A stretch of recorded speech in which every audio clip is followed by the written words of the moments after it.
Hussein ibn Ali al-Hashimi was a Hashemite Arab leader who was the Sharif and Emir of Mecca from 1908 and, after proclaiming the Arab Revolt against the Ottoman Empire, king of the Hejaz from 1916 to 1924. At the end of his reign he also briefly laid claim to the office of Caliph, a member of the clan of the Qatadid emirs of Mecca. He was perceived to have rebellious inclinations and in 1893 was summoned to Istanbul where he was kept on the Council of State. In 1908, in the aftermath of the Young Turk Revolution, he was appointed Emir of Mecca by Sultan Abdul Hamid II. In 1916, with the promise of British support for Arab independence, he proclaimed the Arab Revolt against the Ottoman Empire, accusing the Committee of Union and Progress of violating tenets of Islam and limiting the power of the Sultan Caliph. Shortly after the outbreak of the revolt, Hussein declared himself king of the Arab countries. However, his pan-Arab aspirations were not accepted by the Allies, who recognized him only as king of the Hejaz.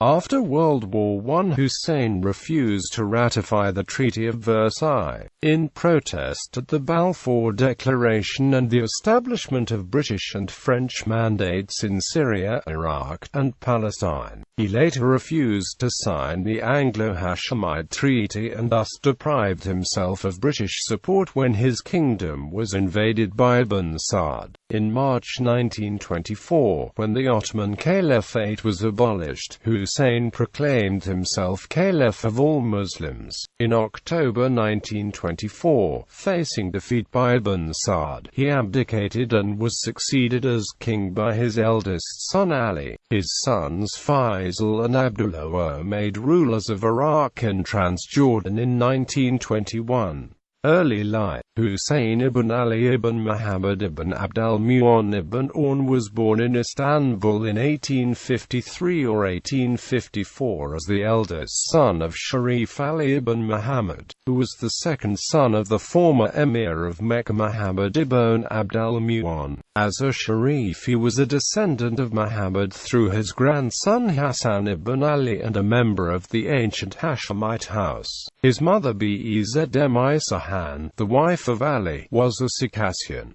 He belonged to the Dawood clan of the Abadillah, a branch of the Banu Qatada tribe. The Banu Qatada had ruled the Emirate of Mecca since the assumption of their ancestor Qatada ibn Idris in 1201, and were the last of four dynasties of Sharifs that altogether had ruled Mecca since the 10th century. In 1827, Sharif Muhammad ibn Abdul Mu'in was appointed to the emirate, becoming the first emir from the Dawood and bringing an end to the centuries-long dominance of the Dawood. He reigned until 1851, when he was replaced by Sharif Abdul Muttalib ibn Ghalib of the Dawood. After being deposed, he was sent along with his family and sons to reside in the Ottoman capital of Istanbul. It was there that Hussein was born to Muhammad's son Ali in 1270. Muhammad was reappointed to the emirate in 1856, and Hussein, then aged 2 or 3, accompanied his father and grandfather back to Mecca. However, Muhammad died in 1858 and was succeeded by his eldest son Sharif Abdullah Pasha. A few years later, in 1278, Ali was recalled to Istanbul while Hussein remained in the Hejaz under the care of his uncle Abdullah. Hussein was raised at home unlike other young Sharifs, who were customarily sent outside of the city to grow up among the nomadic Bedouin. Reportedly a studious youth, he mastered the principles of the Arabic language and was also educated in Islamic law and doctrine. Among his teachers was Sheikh Muhammad Mahmud Turkizi ash-Shaykiti, with whom he studied the 7 Mu'allaqah. With Sheikh Ahmad Zaini Darlan he studied the Quran, completing its memorization before he was 20 years old. During Abdallah's reign, Hussein became familiar with the politics and intrigue surrounding the Sharifian court. He also participated in numerous expeditions to Najd and the eastern regions of the Hejaz to meet with the Arab tribes, over whom the emir exerted a loose form of control. He learned the ways of the Bedouin, including the skills needed to withstand the harsh desert environment. In his travels he gained a deep knowledge of the desert flora and fauna, and developed a liking for Humani verse, a type of vernacular poetry of the Bedouin. He also practiced horse riding and hunting. In 1287, Hussein traveled to Istanbul to visit his father, who had fallen ill. He returned to Mecca after his father's death later that year. In 1875 he married Abdallah's daughter Abdallah. In 1877 Abdallah died, and Hussein and his cousin Ali ibn Abdallah were conferred the rank of Pasha. Abdallah was succeeded by his brother Sharif Hussein Pasha. After Hussein was assassinated in 1880, the Sultan reinstated Abd-al-Muttalib of the Dawood as emir. Displeased at the removal of the Dawood line from the emirate, Hussein traveled to Istanbul with two cousins, Ali and Muhammad, and their uncle Abdallah. However, they were ordered to return to Mecca by the Sultan, whose intelligence services suspected that the Sharifs were conspiring with European powers, particularly the British, to return the Sharifate to the clan. The emirate returned to the Dawood in 1882 with the deposition of Abd-al-Muttalib and the appointment of Sharif Rafiq Pasha, the next eldest of the remaining sons of Sharif Muhammad. Arab Revolt. Though there is no evidence to suggest that Sharif Hussein bin Ali was inclined to Arab nationalism before 1916, the rise of Turkish nationalism under the Ottoman Empire, culminating in the 1908 Young Turk Revolution, nevertheless displeased the Hashemites and resulted in a rift between them and the Ottoman revolutionaries. During World War I, Hussein initially remained allied with the Ottomans but began secret negotiations with the British on the advice of his son, Abdullah, who had served in the Ottoman Parliament up to 1914 and was convinced that it was necessary to separate from the increasingly nationalistic Ottoman administration. The British Secretary of State for War, Lord Kitchener, appealed to him for assistance in the conflict on the side of the Triple Entente, starting in 1915, as indicated by an exchange of letters with British High Commissioner Henry McMahon. Hussein seized the opportunity and demanded recognition of an Arab nation that included the Hejaz and other adjacent territories, as well as approval for the proclamation of an Arab Caliphate of Islam. McMahon accepted and assured him that his assistance would be rewarded by an Arab empire encompassing the entire span between Egypt and Persia, with the exception of British possessions and interests in Kuwait, Aden, and the Syrian coast. Afterwards, Great Britain failed to fulfill its promises and betrayed Arab nationalists by dividing Middle East between allies. Following World War I, in the aftermath of the war, the Arabs found themselves freed from centuries of Ottoman rule. Hussein's son Faisal was made king of Syria, but this kingdom proved short-lived as the Middle East came under mandate rule of France and the United Kingdom. The British government subsequently made Faisal and his brother Abdullah kings of Iraq and Transjordan, respectively.